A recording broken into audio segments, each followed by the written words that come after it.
So now we come to the last book in the book of Acts, and it's called Paul from Caesarea, we'll go that, to Rome and beyond. And it's Acts chapters 23, verse 25 through chapter 28, and excerpts from his last letters, which gives us more information about what's going on in his life. Looking at,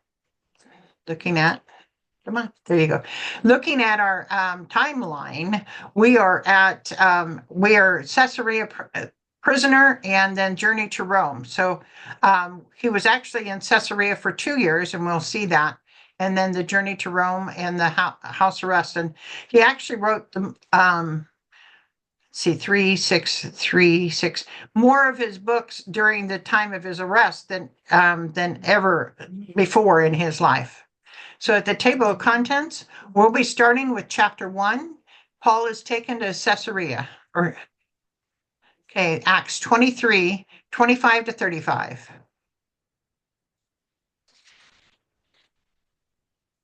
Acts 23, 25. He wrote a letter as follows. 26, Claudius Lysias. Lysias. Lysias? Mm-hmm. You want me to continue? Yeah, to that top part. To His Excellency Governor Felix, greeting. Right. So basically, what happened up to this point in the story, and we just finished the prior chapter on our Zooms. Paul had just completed his third missionary journey and brought the money he has collected, as well as several representatives of the churches he visited, to the Jerusalem Council. Although they are happy with his many converts in the Gentile world, it has caused quite a stir among the Jews that has turned Christian, that had turned Christian, and they worry for Paul's life. Therefore, they suggest that he include himself with those that are making a Nazirite vow in the temple, paying their fees and probably shaving his head. Before the 7 days into the vow period was over, the Jews found Paul in the temple and seized him. They were trying to kill him, but Commander Lysias and many Roman soldiers intervened. On the fortress steps, Paul makes another attempt to convert the crowd, but they get angrier than before. So the commander first was going to have Paul flogged, but after finding out he was a Roman citizen, decided to hold him until he figured out what to do. Then the commander had Paul brought to the Sanhedrin for questions, but that meeting dissolved into chaos. So Paul was brought back to the Antonio fortress. Once the commander discovered that there was a plot to kill Paul, he decided to move him that very night to protect Paul's life. Commander Lysias now writes a letter to go with the large amount of troops that will be going with Paul to Caesarea. And then so Commander Claudius Lysias is a commander of the Roman soldiers that are stationed in Jerusalem at the Antonio fortress. He bought his Roman citizenship. Claudius is his Roman name. Lysias is his Greek surname. And Governor Antonius Felix was the fourth Roman procurator or governor of the Judean province in 52 to 60 AD. So there you go. Acts 23, 27. This man was seized by the Jews, and they were about to kill him. But I came with my troops and rescued him, for I had learned that he is a Roman citizen. The commander refers to the incident listed below. Was Paul seized by the Jews, and were the Jews trying to kill Paul? Yes. Right. And just to read this in case someone is doing this book separately, Acts 21, 27, 28 to 30, 33. When the 7 days were nearly over, some Jews from the province of Asia saw Paul at the temple.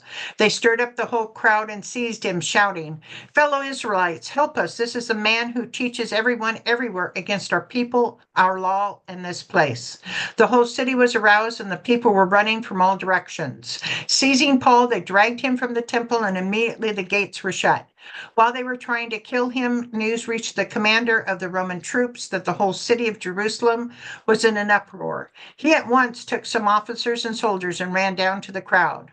When the rioters saw the commander and his soldiers, they stopped beating Paul. The commander came up and arrested him and ordered him to be bound with 2 chains. Then he asked who he was and what he had done.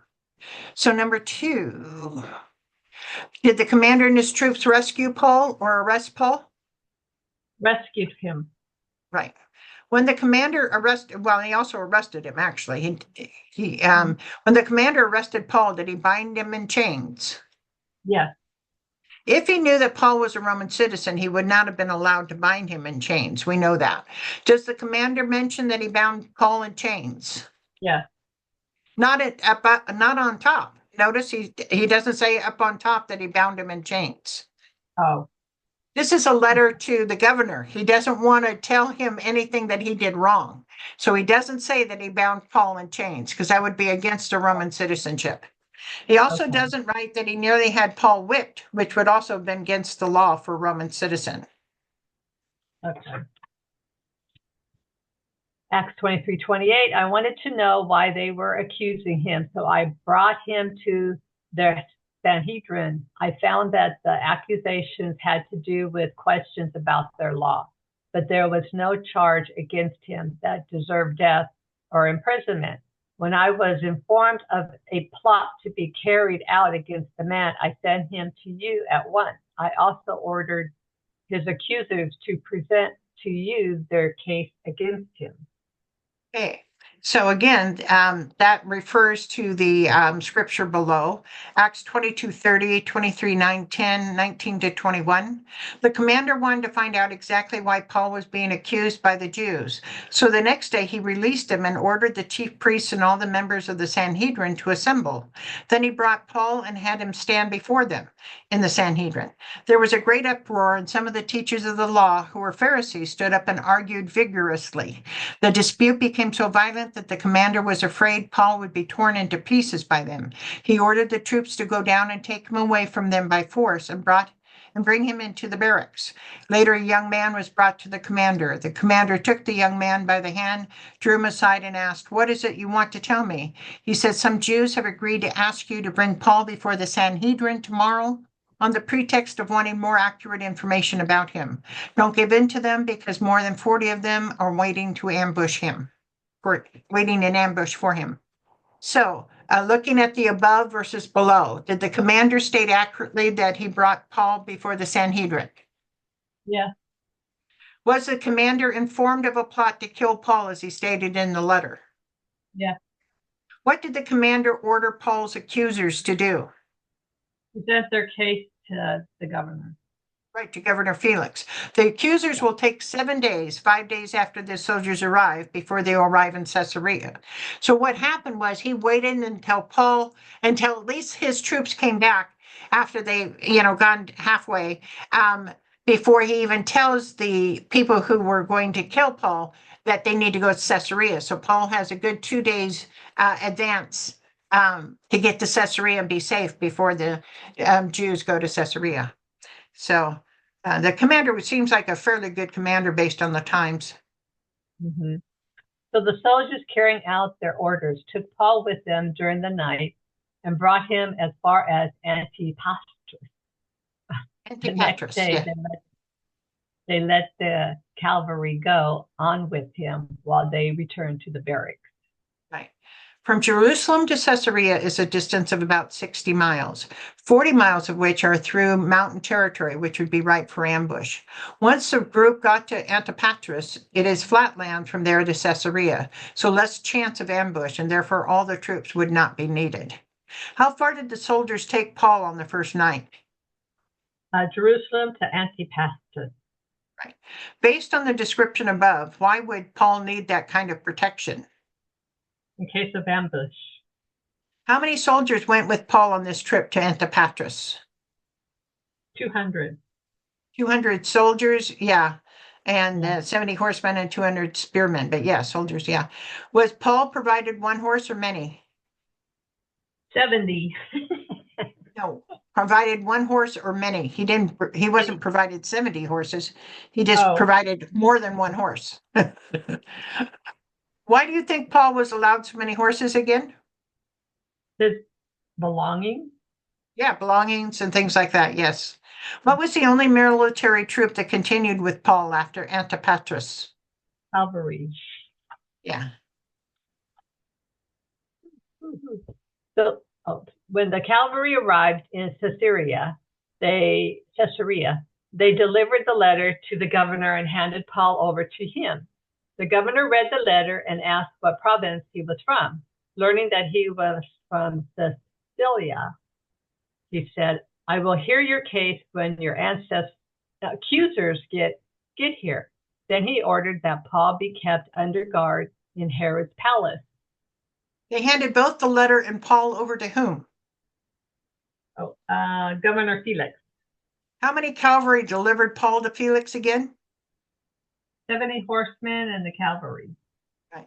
Therefore, with this amount of cavalry in the letter, Felix is definitely going to look at Paul's case with a different light than a regular prisoner's case. Where was Paul from? Caesarea? Yeah, Tarsus from Caesarea. Yeah, Caesarea. You can go with that. Caesarea wasn't just important because everyone there was Roman citizen, but it also puts the case under Felix's jurisdiction.